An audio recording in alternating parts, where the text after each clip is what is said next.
Hey, what's going on, BSF Army? Welcome back to another video and welcome back to Freezing Cold London, guys. It is another video here today, but we've got something awesome planned. Ollie, you guys know he is the schedule. He is a scheduled another great space, guys. So we're going to be at Parkour Generations or Parkour Academy here in London, guys. It's freezing cold, but lucky enough they have a facility indoor before we might do some outdoor stuff. So we're going to be learning the basics of parkour, which you've never done before. And then yet again, it's another great topic to cover and a great sport to try and get into, because it's something that's very different to do your type of cardio work. But we've never done this before, so we're jumping in straight into doing parkour, guys. We're going to be attempting to run up walls and stuff, so it's going to be funny. And look at the location it's in, guys. O2 as well. Amazing. It's in a great location, very quiet around here. This is parkour. That is parkour. This is parkour. Today's video is going to be a good one, guys. We're jumping into something new, and you guys should be doing the same too. You should be jumping into something you've never done before, pushing yourself to your limits and getting outside your comfort zone. Monday morning, guys, we're back at it again. We are back at it. Had a little bit of rest this weekend, so we're going to be putting it all into this week and actually getting the content up and running. So make sure you start your week well, do something productive today. Make sure you set yourself a goal for the end of the week, and make sure you're pushing yourself to achieve new things. Let's get today's video started. But I started parkour in 2006. I saw Casino Royale at the cinema, the first of the kind of remade James Bond movies. I'd never seen parkour before that, and at the time I was 15 years old. I was overweight, not really much of a sports person, just a regular kid. I'm from a place called East Grinstead in Sussex. Oh yeah, I used to play for the football team, man. Oh really? Okay. Football team's not it's rugby. Not as well known. Yeah. Rugby's a bit more well known there, and apparently the hockey team there is the best in the country or something. I drove past it a few times. So that's the place I'm from. It's a pretty quiet town, or at least it used to be, and parkour was very, very strange to me at the time, and I was amazed by it, obviously, and I googled it online. I was like, I'm never going to teach myself that stuff. How would a person learn this? And it turned out that there were a couple of guys teaching up in London, and they were the founders of this company, but it wasn't this company teaching at the time. It hadn't been created yet. They were working for another outfit, a company called Urban Free Flow, and the guys were Dan and Forrest. Dan Edwards and Francois Mahop. And I came along to a class, and it was amazing. It was 2 hours long, it cost £5, and I had to travel for about 3 hours to get there. I've spent more time in the gym than most gym rats, and I love that stuff. But there's a very big difference as to how it feels. Training in the gym, it has a certain feel to it. It appeals to a certain type of person, and it's a faster method of getting certain things. It's more direct in that way. Parkour has a whole slew of other benefits, things that you could literally never ever experience. No matter how long you spent in the gym, no matter what you did, you would never ever come close to maybe even the most basic parkour lesson.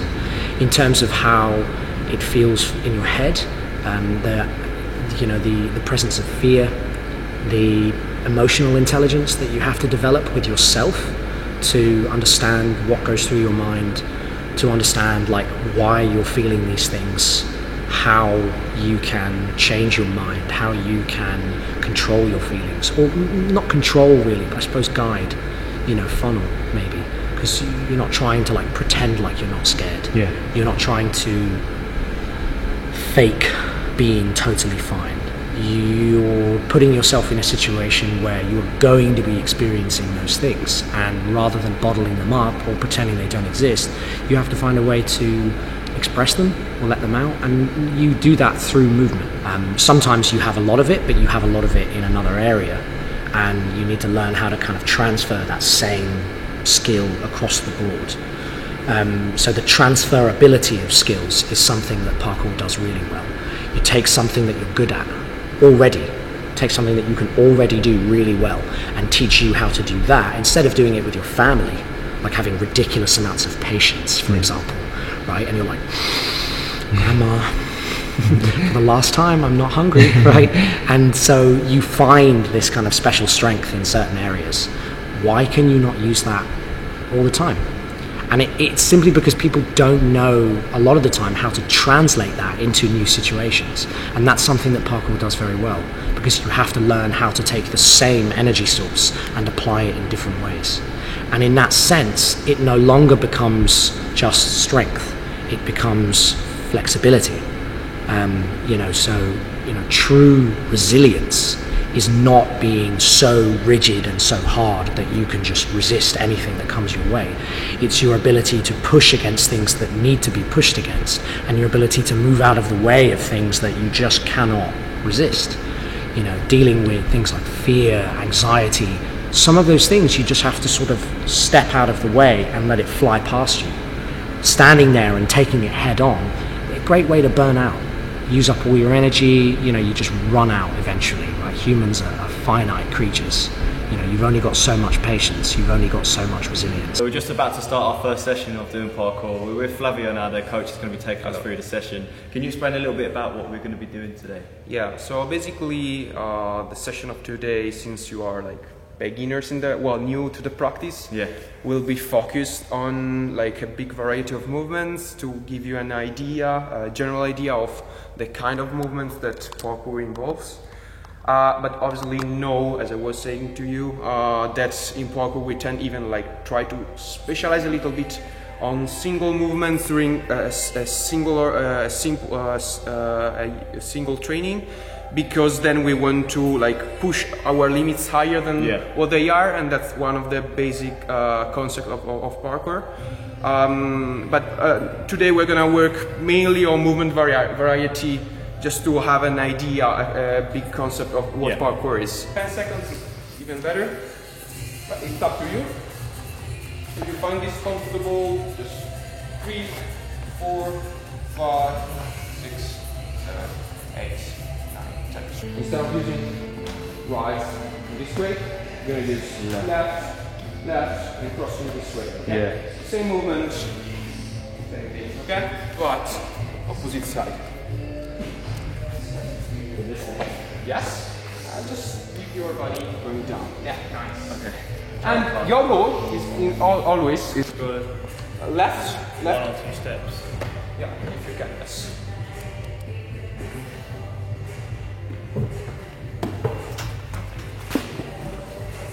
Yes. Nice, cool.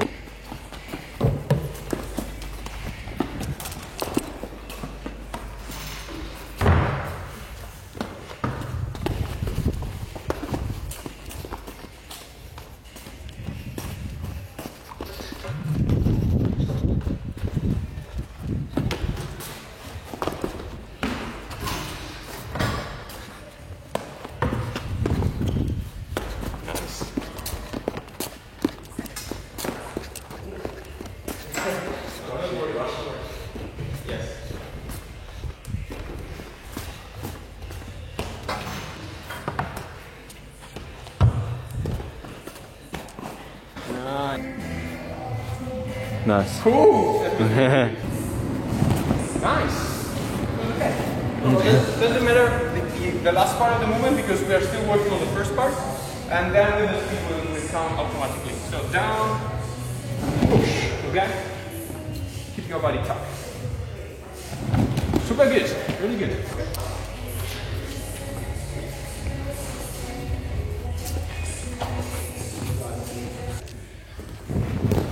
We're now combining the techniques into like a circuit and almost building our stamina and building our sort of technique as we go around.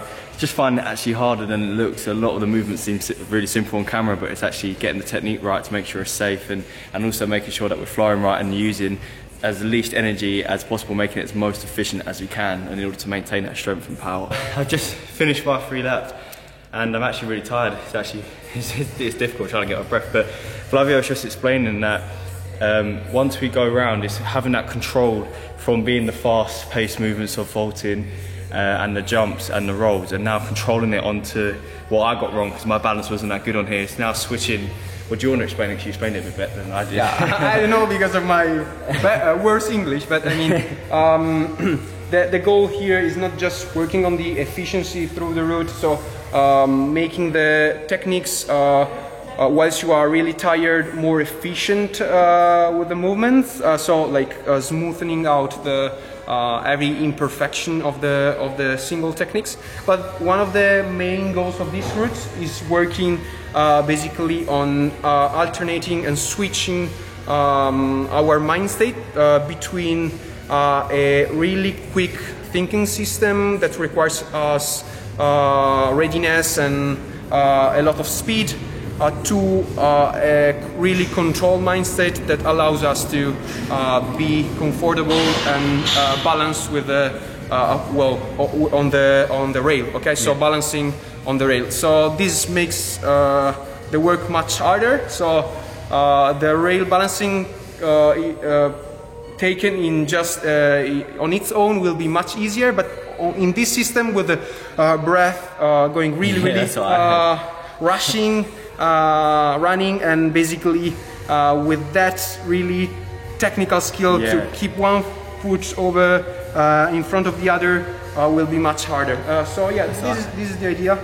It was challenging, and having it's that mental switch that we spoke about. It's more than just physical, isn't it? It's more parkour, more than just being physical. It's that mental switch of you've done like the physical work in there, and then coming slowing the mind down, slowing the body down to maintain that balance. Because obviously, if you did something extreme scale, you could be really high up, and that's and slowing yourself down to.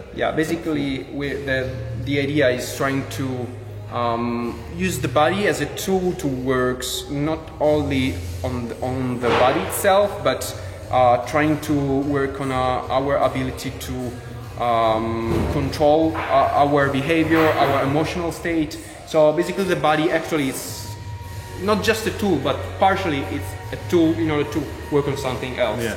So that's one of the ideas of parkour. Yeah.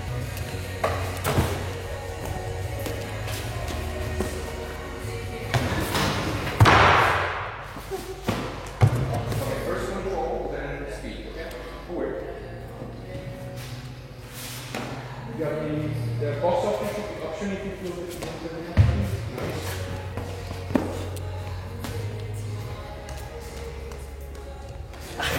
okay, slow. You start where you feel. Okay? Slow this bit right down. You might as well just get it right. Okay, so if you cross backwards, it will be much harder. And my suggestion is don't do that because it's not efficient, but it's a good drill to work on the balance on its own. But now we're gonna work. Stop crossing. So this is a variation. If you want to do the normal balancing, one foot in front of the other is fine. Okay. Nice. Right. Under. Okay. Nice. Okay, last lap. Don't rush. Okay, yeah. Just slow that keep the down. control of every movement. Last lap.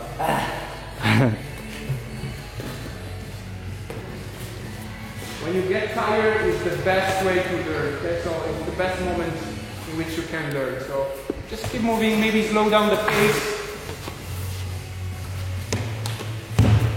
Yes.